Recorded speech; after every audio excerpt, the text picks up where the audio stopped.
Donc j'ai arrêté l'appareil pour que je puisse vous donner les explications.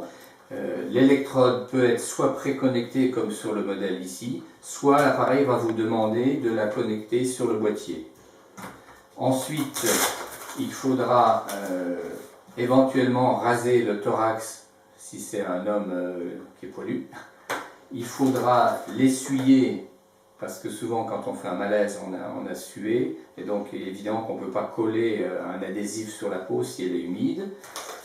Puis il y a également toujours des ciseaux qui permettent éventuellement de découper, il ne faut pas avoir peur de découper les vêtements pour accéder au thorax.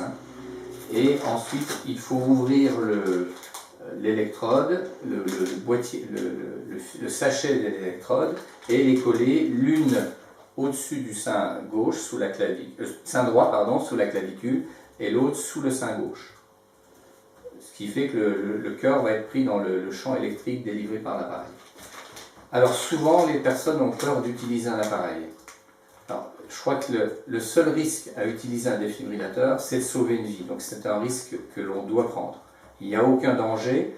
L'appareil n'enverra un choc électrique que si la personne est en fibrillation. Sinon, l'appareil ne délivrera pas de choc. Alors, je rappelle que les 3 gestes qu'il faut faire pour sauver quelqu'un qui est victime d'un arrêt cardiaque, c'est d'abord d'appeler les secours en faisant le 15 ou le 18 ou le 112, parce que seul, vous pourrez peut-être faire quelque chose, mais il faut faire appel à des professionnels. Deuxièmement, il faut faire un massage cardiaque. On va comprimer le thorax en mettant la main sur le sternum et le cœur va donc être écrasé et le sang va pouvoir aller irriguer les organes, notamment le cerveau. Le public qui ne sait pas faire le bouche à bouche, ce n'est pas nécessaire de le faire. Le fait simplement d'écraser le thorax, on fait rentrer et sortir de l'air, donc on fait de la respiration artificielle. Et une fois qu'on a fait ça, on attend que les secours arrivent. Ça peut prendre du temps, donc il faut être patient. Mais le jeu en vaut la chandelle.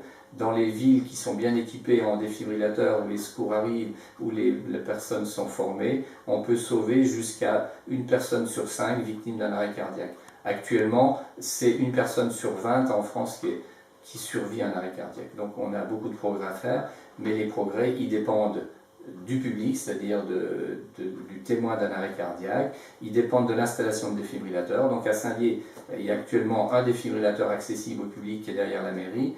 L'objectif des spécialistes de l'urgence à Saint-Dié, c'est qu'il y en ait au moins une trentaine pour que chaque personne victime d'un arrêt cardiaque soit le plus près possible d'un défibrillateur.